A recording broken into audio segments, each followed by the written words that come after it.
CMR shopping mall మన BHEL circle లో మార్చి 20న energetic star Ram Pothineni గారిచే గొప్ప ప్రారంభం. సుకేష్ చంద్రశేఖర్ ఇప్పుడి పేరు మీడియాలో సోషల్ మీడియాలో ఎక్కడ చూసినా వినిపిస్తోంది, కనిపిస్తోంది కూడా. ఇప్పుడు ఈయన చుట్టూనే రాజకీయం తిరుగుతోంది. మనీ లాండరింగ్ కేసులో అరెస్ట్ అయిన Sukesh single screen shot release చేసిన సంచలనమే. ఇక లెటర్ రిలీజ్ చేశాడంటే సంబంధిత వ్యక్తి తాలూకు పార్టీ రాజకీయాల్ని షేక్ చేసేదే అవుతుంది. భారతదేశంలోనే పెను ప్రకంపనలు రేపిన ఢిల్లీ లిక్కర్ స్కామ్ కేసులో కవిత ఇటీవల అరెస్ట్ అయిన విషయం తెలిసిందే. విచారణ జరుగుతున్న తరుణంలో సుకేష్ రిలీజ్ చేస్తున్న లెటర్లు గల్లీ నుంచి ఢిల్లీ వరకు ఒక రేంజ్లో చర్చనీయాంశమవుతున్నాయి. ఇంతకీ సుకేష్ ఇప్పటి వరకు ఏం చెప్పాడు? చెప్పిన వాటిలో ఏమేం జరిగాయి? నిన్న మొన్న ఏం చెప్పాడు? ఏం జరిగాయి? ఇప్పుడు బీఆర్ఎస్ గురించి, ఆ పార్టీ ఎమ్మెల్సీ కవిత గురించి సుకేష్ ఏమన్నాడు అనే విషయాలు ఇప్పుడు తెలుసుకుందాం.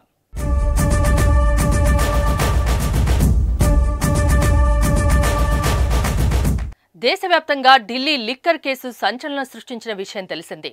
ఈ కేసులో బీఆర్ఎస్ ఎమ్మెల్సీ కవిత అరెస్టుతో కీలక మలుపు చోటు చేసుకుంది.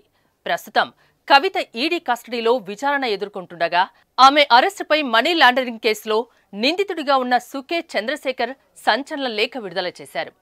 జైలు నుంచి ఆయన రాసిన లేఖను సుకేష్ లాయర్ మీడియాకు విడుదల చేశారు. ఇన్నాళ్లుగా తప్పుడు కేసులు, తప్పుడు ఆరోపణలు, రాజకీయ కక్ష సాధింపు అంటూ చెప్పినవన్నీ అబద్ధాలేనని కవిత అరెస్టుతో తేలిందన్నారు. నిజం బయటకొచ్చిందని, చేసిన పనుల కర్మఫలం ఇప్పుడు వెంటాడుతోందన్నారు. నిజం శక్తి ఏంటో తెలుసుకోవాలి, ఎదుర్కోవాల్సి ఉంటుంది. నన్నెవరూ ఏమీ చేయలేరని అనుకునేవారు.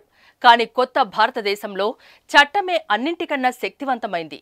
నేను గతంలో మీడియాకు విడుదల చేసిన లేఖల్లో 2 అంశాలు పొందుపర్చాను.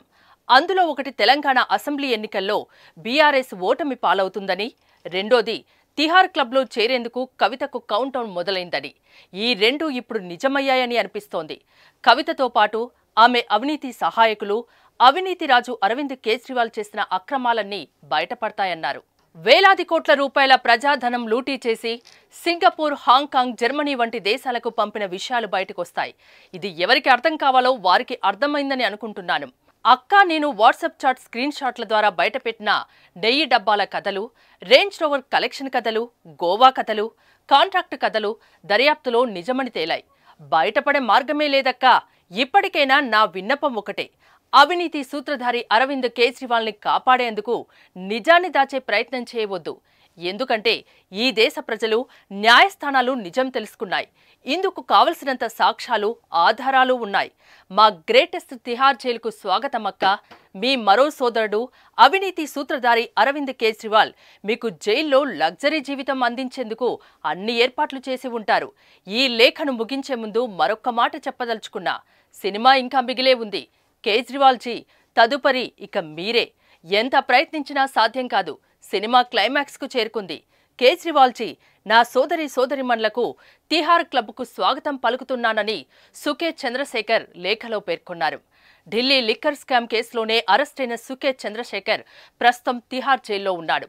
ఇప్పటికే ఈ కేసులో ఆరోపణలు ఎదుర్కొంటున్న కవితపై అనేకసార్లు సుకేష్ సంచలన ఆరోపణలు చేశారు. కవితతో తాను చేసిన వాట్సాప్ చాట్తో పాటు అనేక స్క్రీన్ షాట్స్ గతంలో విడుదల చేసి సంచలనం సృష్టించాడు. తాజాగా మరోసారి సుకేష్ కవిత అరెస్టుపై స్పందించడం దేశవ్యాప్తంగా చర్చనీయాంశంగా మారింది.